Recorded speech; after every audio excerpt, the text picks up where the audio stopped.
Please remain standing for playing of the national anthem by the VMI Regimental Band and the invocation by Chaplain Park.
As we begin this commencement ceremony, we pause in a moment of silence to remember the life of a dearly loved, widely respected member of the class of 2014, Cadet Captain Eric Alter, whose absence from the Corps has been readily acknowledged and felt every day since his death on the 22nd of April.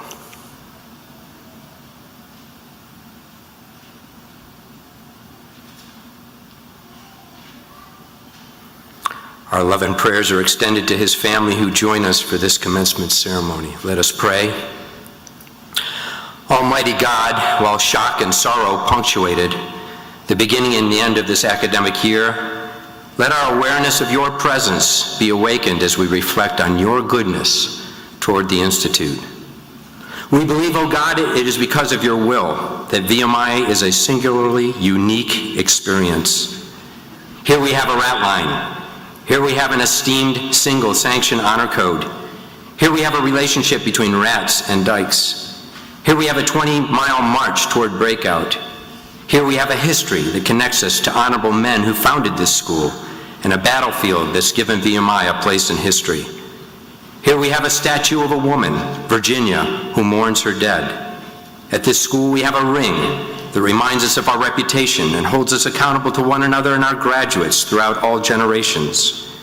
Here we have academic excellence, demanding expectations, a community guided by civility. Here we have men and women preparing for commissioning in the nation's armed forces. At VMI we have a barracks, shenanigans, horseplays, sweat parties, nonsense, laughter, and fun. Here we have an L train, punishment tours, and confinement. Here we have two glorious flags that are raised and lowered daily, enlisting our allegiance. Here we have a mountain that greets us every morning, that calls us to hope. Here we have a bugler who sounds tap at the close of each day, causing us to be mindful of those who've made the supreme sacrifice. Here, O God, by your goodness, we have love. We have love for one another. We have love for a lifetime. While in many respects this school is very similar to other colleges in the country, with VMI you have crafted and polished a precious stone. You've sanctified a sacred place. With VMI, oh God, you've shed your light upon a city on a hill, an esteemed institute that shapes and forges men and women equipped to contribute lasting works for the good of the Commonwealth and the nation. We thank you, O God, for these graduates. We thank you, O God, for the Institute. God bless VMI. Amen.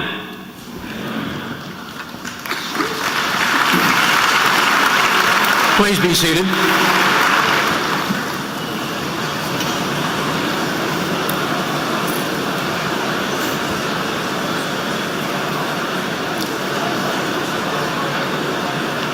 General Dempsey, Mr. Ramsey, members of the VMI Board of Visitors, members of the Academic Board, faculty and staff, families and friends of today's graduating cadets, and members of the Corps of Cadets.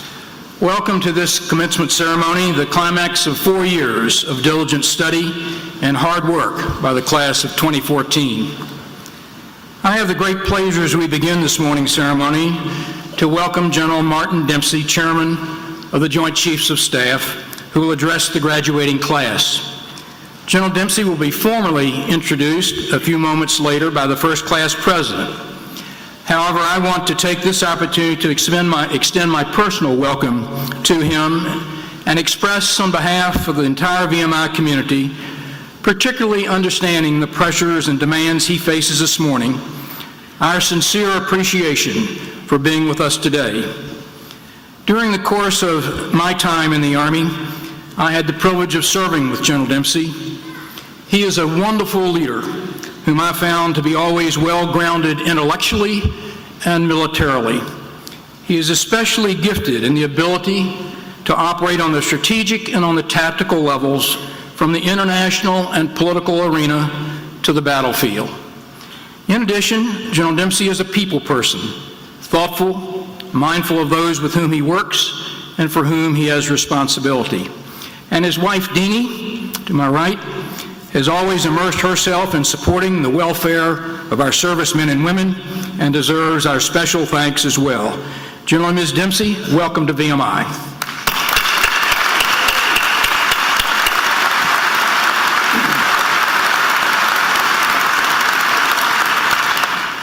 Graduating from VMI is a great personal achievement, but it is an achievement that cannot be reached alone, and many others, as you know, have contributed to the success of today's graduates: parents and grandparents, guardians, brothers and sisters, friends, brotherettes, faculty, just a few. VMI is particularly grateful to parents and grandparents for encouraging and sustaining their sons and daughters, grandsons and granddaughters throughout these 4 years. Now, I ask the parents and grandparents to please stand and receive our thanks. This is certainly a proud day for you.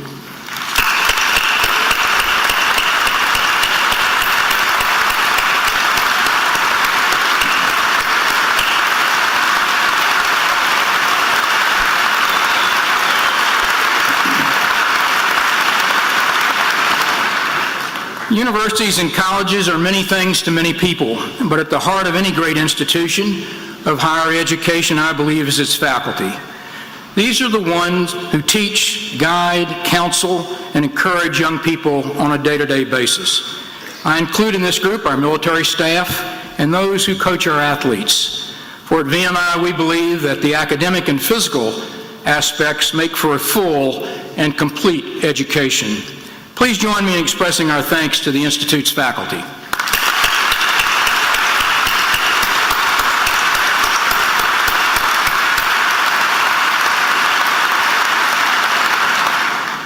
The class of 2014 matriculated in August 2010 with a strength of 501, and today will graduate 291.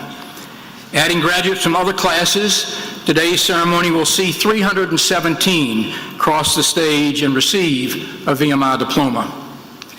By the end of this summer, a total of 146 members of the class of 2014, 50% will be commissioned in the armed forces. Some took their commissioning oath yesterday and received the rank of second lieutenant or ensign. Others will soon be commissioned upon completion of summer training or officer candidate school.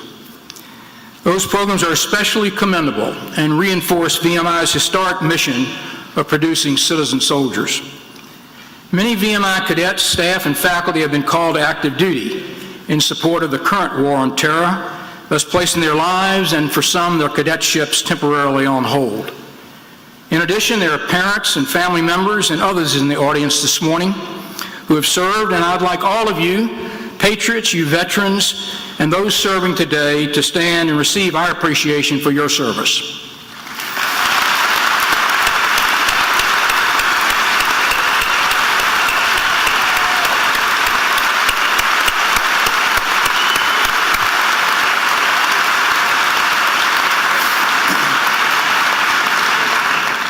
I thank the class of 2014 for your leadership over the 4 years of your cadetship.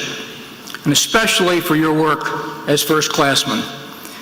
This year you trained and diked the matriculating class of 502 new cadets, one of the largest in VMI's history. The Rat Crucible event and your House Mountain Assault were great successes.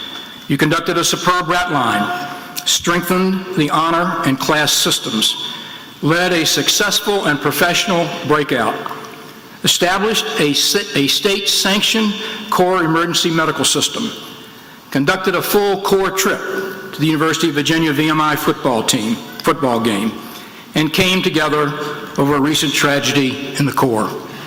Congratulations to many, but particularly I would like to point out your regimental commander, Mr. Bishop, your class president, Mr. Hitchcock, your honor court president, Mr. Gottwall, for their strong leadership this year. I congratulate you also on your important academic achievements. Scholar athletes, leaders nationally in undergraduate research, impressive graduate school attendance, impressive commissioning awards, and a large number of top-tier academic awards. These accomplishments add to the luster of your class and to the reputation of the Institute. The class of 2014 has another distinction. It is graduating in the year that marks the 175th anniversary of the founding of the Institute and the 150th anniversary of the Battle of Newmarket. VMI is a forward-looking institution dedicated to producing intelligent and useful citizens, but is also shaped in history and steeped in history, and today is a prime example of that. We march into the future, but we're ever mindful of our rich legacy and our past. For 4 years, each of you have entered or departed through Jackson Arch and hundreds of times passed beneath that maximum that Jackson, as a cadet at West Point, wrote into his copybook: "You may be whatever you resolve to be." This rule of conduct requires close attention. It doesn't say you may be whatever you hope to be, or wish to be, or dream to be, as extremely important as those motivating influences are. The word chosen is resolve, which involves determination and excellence and dedication to a goal. The VMI education tested you on many levels. You have met the test. Your individual resolve has paid off. Hold on to your concept of honor. That is the foundation stone, the very bedrock of the Institute.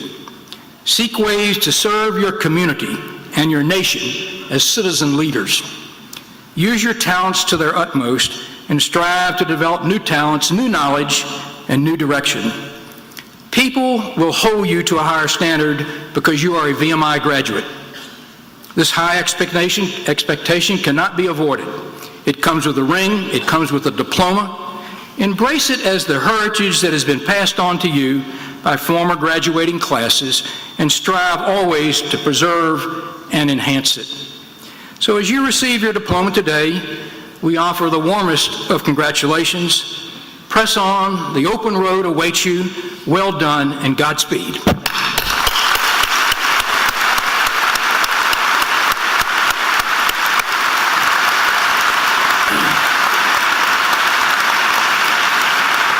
It is now my pleasure to introduce the valedictorian for the class of 2014, Cadet Cameron Armstrong from Atlanta, Georgia.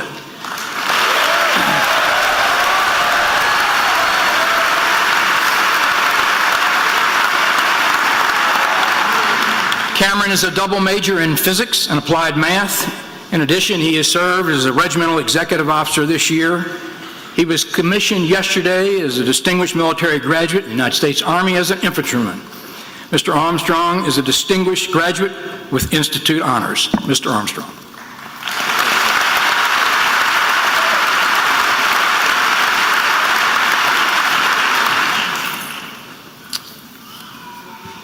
So first things first, George C. Marshall. There, I said it. That's the first and the last time you're going to hear his name in my speech. So Brother Rats, you can stop counting and maybe listen a little bit to what I have to say. Now that that's out of the way, I want to thank some people before I get on to the heart of what I want to say.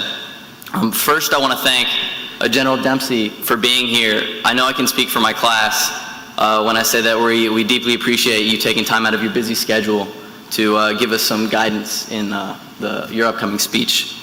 I also want to thank the members of the Board of Visitors that may be here today. I want to thank General P., General Schneider, Colonel Trumps, and Colonel Levinson for all their guidance and tough love this past year.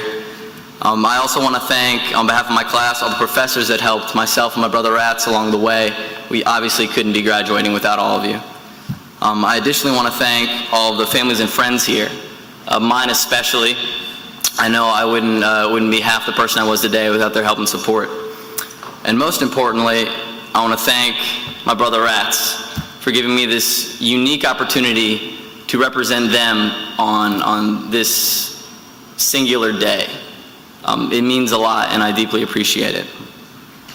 So, ever since I got that abrupt little congratulatory text from Weston saying that I got the valedictorian spot, I've been thinking about what the heck I would say. I thought to myself, what could I possibly teach my class? They're my classmates, they're my brother Rats, they're my friends. We've been through the same stuff the past few years. We've endured the same things. We've been through everything together. And so after examining this thought over and over and over again, I made a decision. I wasn't going to do that. I decided that it would feel forced. And more importantly, I know for a fact that nobody sitting in any of those seats out there wants to hear me lecture when there are 2 speeches and 1 walk across the stage from freedom. So what I am going to do, however, is share what's been inside my cover for the past 3 years. So for those of you in the audience that don't know, our covers are the hats we wear with our daily uniform. And it's very common for cadets to put pictures of girlfriends, family, friends, little quotes, or a little picture, and decorate it much like you decorate like a locker or a desk or a room.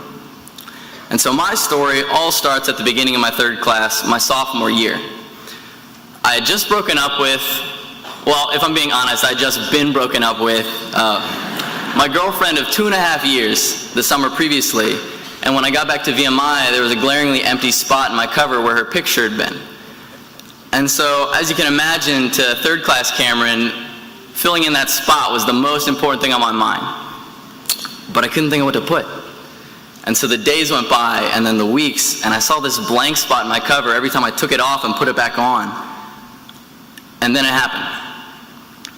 I was in an Army ROTC class when I heard one of my classmates venting, as cadets often do, about all the schoolwork he had to do that night. And so, to the amusement of everyone around, the professor, a military officer, responded in a way that's very characteristic of military personnel. He responded very sarcastically. He said, "Nobody ever asked a lieutenant to do just one thing." And I froze. Nobody ever asked a lieutenant to do just one thing. I wrote it down immediately. I couldn't get it out of my head. And as soon as I got back to my room, I got a Sharpie, I scratched it out on a sheet of paper, and I put that sucker in my cover. I even used motivating Army camo duct tape to stick it in there. Nobody ever asked a lieutenant to do just one thing. And so as I lived with this on the top of my head and saw it every day, every time I took my cover off and put it back on, the phrase expanded its meaning to me. It grew and it changed and it morphed and became this big idea that meant so much more than those 10 little words put together on paper could mean. And I realized it wasn't just about being an officer. Nobody who's ever been successful in anything has been asked to do just one thing. Take CEOs. They don't just crunch numbers, they communicate, they make connections, they work with people, they lead organizations. Or politicians, they don't just make laws, they discuss issues, they make decisions, they collaborate, and they represent others. Doctors, lawyers, authors, athletes, you name it, the hallmark of a good one is that they have a varied skill set. And so, when this reality check hit me, I tried to make it fit in the world that I was living in, this VMI universe. And it matched.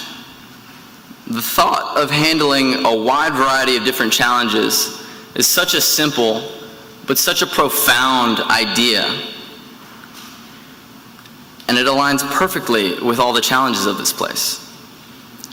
For all the things you can say about the Institute, all the good and the bad, no one can deny that every single person here, cadet or otherwise, has had way too much on their plate at one point. And it's that very experience that I think is so unbelievably valuable.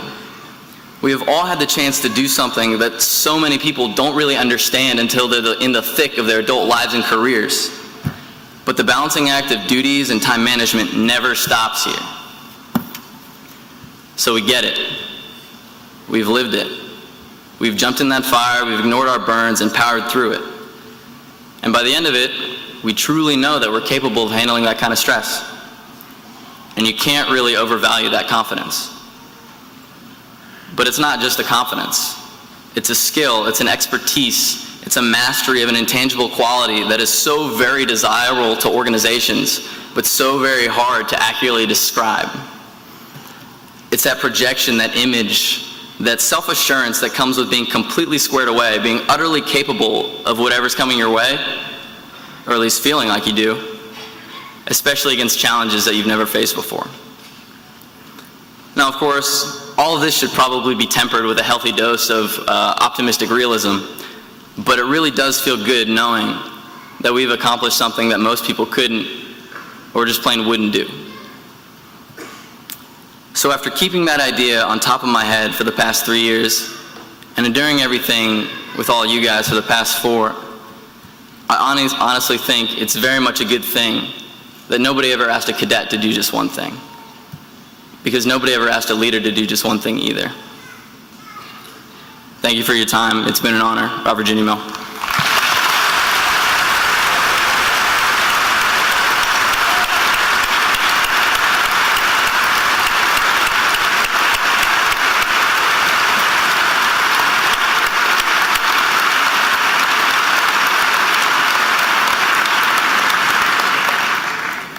Thank you, Mr. Armstrong.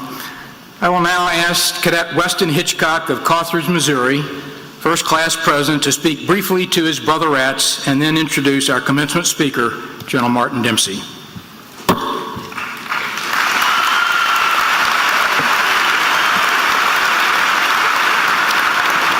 General P., Mr. Ramsey, General Schneider, General Green, members of the Board of Visitors, distinguished guests, faculty, friends, family, and brotherettes. I have the distinct honor and privilege to introduce today's commencement speaker. However, I would like to take a few minutes just to speak to the class of 2014, my brotherettes. To recount each of our shared experiences over the course of the past 4 years would be far too lengthy a speech, and I'm sure you're all quite ready for me to leave the mic already, so I'll make it quick. However, I'd like to take a moment as a class to reflect on each of our shared experiences, individually and collectively, since August of 2010. It is true that we are all very different. Each of us possesses unique interests, goals, dreams, desires. No two of us have identical cadetships, yet we are all incredibly similar. We've worn the same wool uniforms as our predecessors, walked these hallowed grounds familiar to every cadet who has ever set foot on the posts of the Virginia Military Institute. We have lived in the classroom of Thomas Stonewall Jackson, or in the barracks rooms of George C. Marshall or George S. Patton. All of us have stood guard on long winter nights, just as Private John B. Strange over 170 years ago. We have known the apprehension of matriculation, the excitement of breakout. We have charged across the battlefield at New Market, where 150 years ago yesterday, 257 cadets turned the tide of battle and forever left their mark on VMI. We wear the same ring, which proudly displays 14 and honors those who have gone before us. All of us have sweat and endured pain together. We have shared in the successes of one another and been united in common tragedy. We have complained together, encouraged one another, sung together, laughed together, and we have wept together. We leave here today with a common experience, not an ordinary 4 years, but a 4 years that we wouldn't trade for the world. We have endured this system together, and we have emerged successful. We understand what the brother-rat spirit truly is. We trust one another entirely, and we love one another. As we leave here today, I pray that we remember our heritage, the ranks of VMI graduates who we will shortly join. We must cherish the opportunity that God has granted each of us. May a country filled with excessiveness and self-gratification look to us for leadership, decency, discipline, service, and honor. Let Let us aspire to be different and proud of our uniqueness. Let us be prepared to serve this nation in times of national peril, just as VMI graduates have done since 1839. Let us not forget those who have come before us. May we do our duty and never forget each other. In order to serve this class, may God keep and protect you all.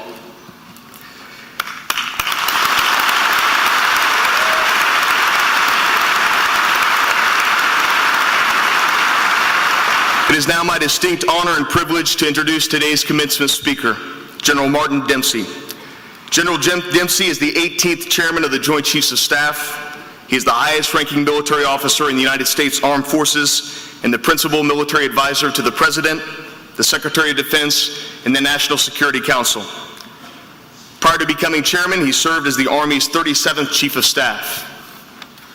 A New Jersey native and a career armor officer, General Dempsey is a 1974 graduate of the United States Military Academy at West Point.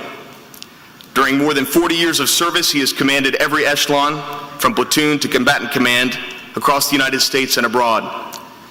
General Dempsey is married to his high school sweetheart, Deanie. They each have 3 children, Chris, Megan, and Catelyn, who have served in the Army. They have 8 grandchildren. Ladies and gentlemen, the Chairman of the Joint Chiefs of Staff, General Martin Dempsey.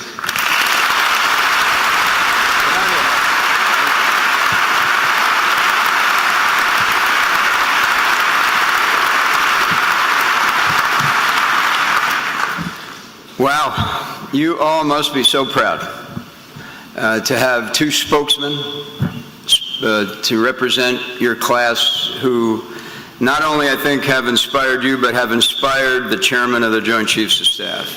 Well done to both of you. Now I got to find something to put in my hat.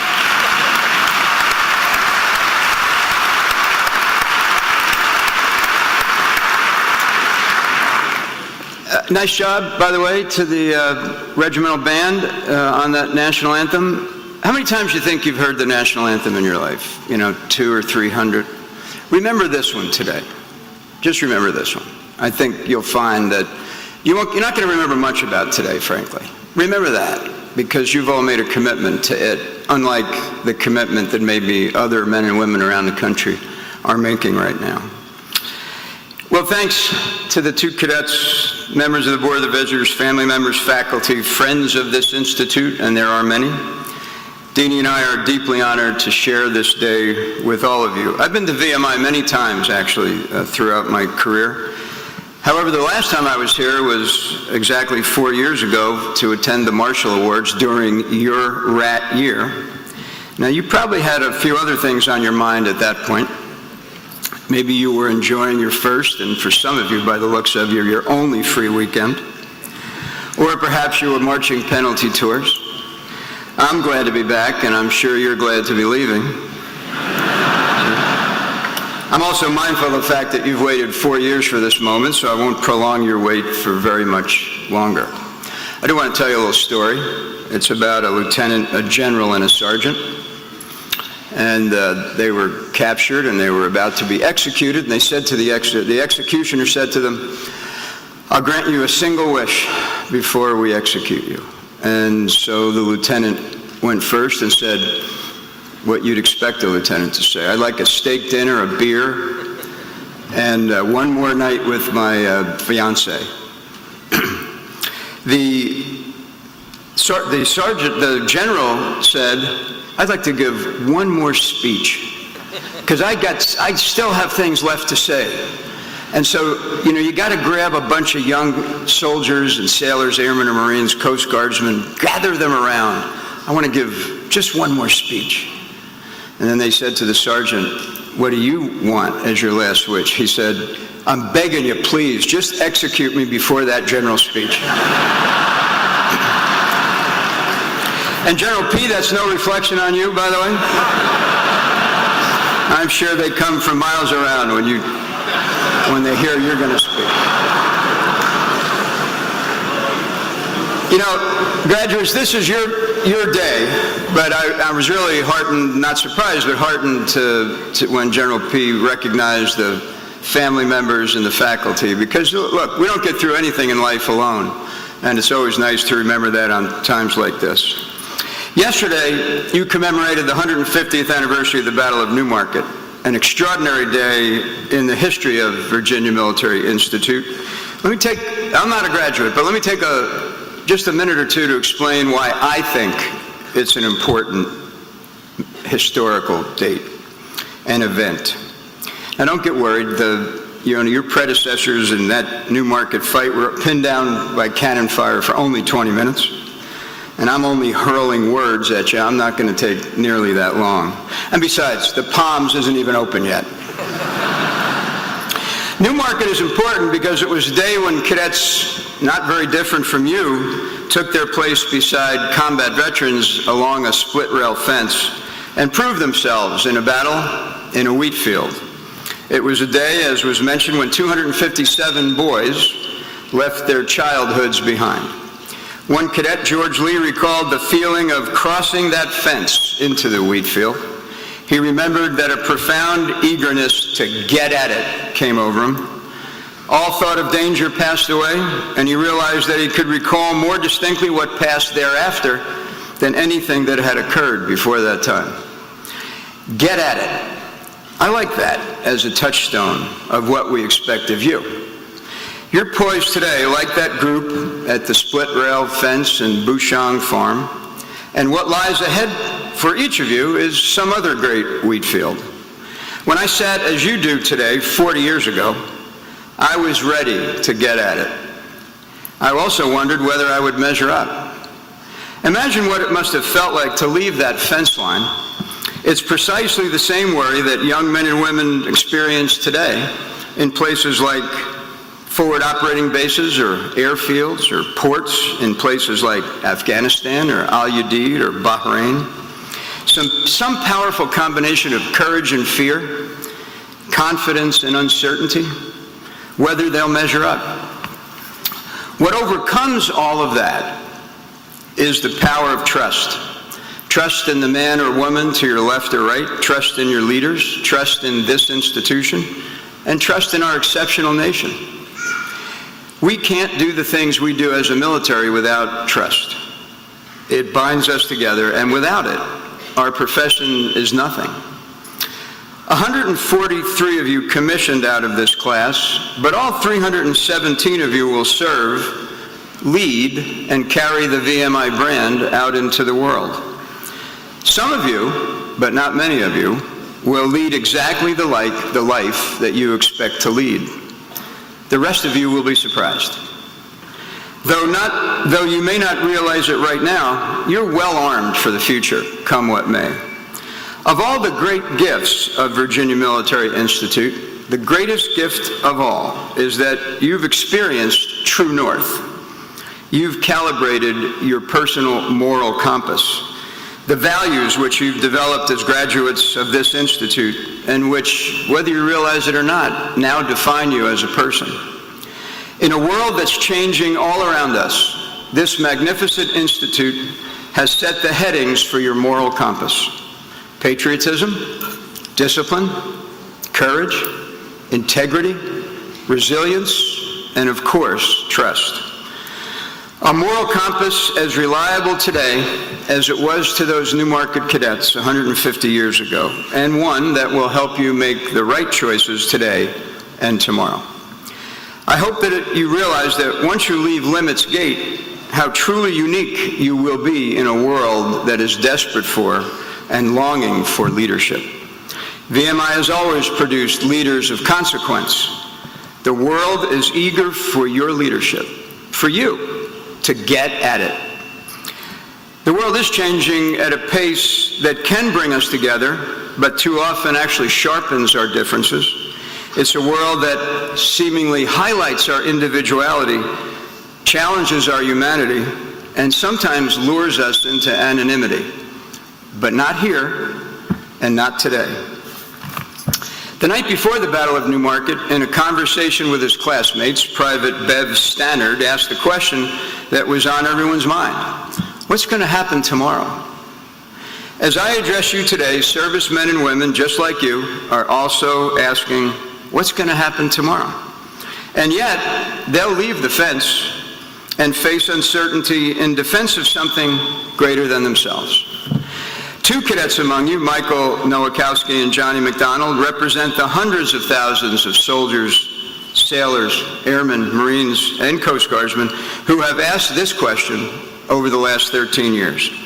They'll tell you it's not the fact that there's uncertainty, there's always been uncertainty. In fact, in 1920, General John Blackjack Pershing told the VMI graduates at their commencement, "A great unrest exists in the world, and important problems confront not only this nation, but other nations, that will require leaders of character and leaders of ability for their solution." It's actually what you've honed here, that moral compass, your character, your ability, that binds you not just to each other or graduates across generation, but to your sense of duty. In the hundreds of journals and letters of the Newmarket cadets, there's one word that appears more often than complaints about the bad food at the time, or the perennial pleas to parents for money. And that one word is duty. And as you wade into your wheat field, whether you become a baron of industry or lead an infantry battalion, you'll live that same sense of duty. Moses Ezekiel, class of 1866, understood his duty was to honor his fallen Newmarket comrades. But even Ezekiel had a sense of uncertainty at graduation. Robert E. Lee asked him, "What are you going to do after graduation?" Ezekiel told Lee that he wanted to be an artist, but wasn't sure if he could do it. Lee said, "I hope you will be an artist. It seems you are cut out to be one." Ezekiel's monument, Virginia Mourning Your Dead, watches over the 6 cadets buried here at VMI. And while you honored the Newmarket cadets here yesterday, VMI alumni honored other Newmarket cadets buried throughout the country, to include Ezekiel himself, who's buried at Arlington National Cemetery. He rests at the base of a monument that he sculpted with an inscription that expresses what we need of you. It reads in part, "Not for fame or reward, not for place nor for rank, not lured by ambition or goaded by necessity, but in simple obedience to duty. As they understood it, these men suffered all, sacrificed all, and dared all." Graduates of Virginia Military Institute, the wheat field of life is waiting for you. It's uphill, and it's strewn with rocks and boulders. All of you will be challenged. Some of you will probably lose your shoes, but you'll always have VMI. You'll have each other, and you'll have your moral compass. It's now your duty to get at it. I trust that you will. I wish you good luck and Godspeed. Thank you for the privilege of addressing you today. Thank you.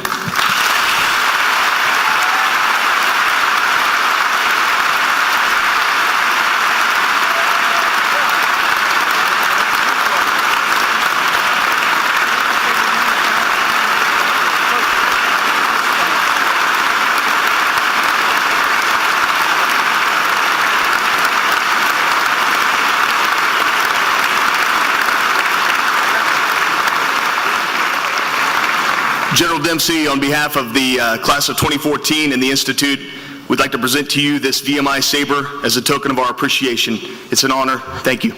Thank you.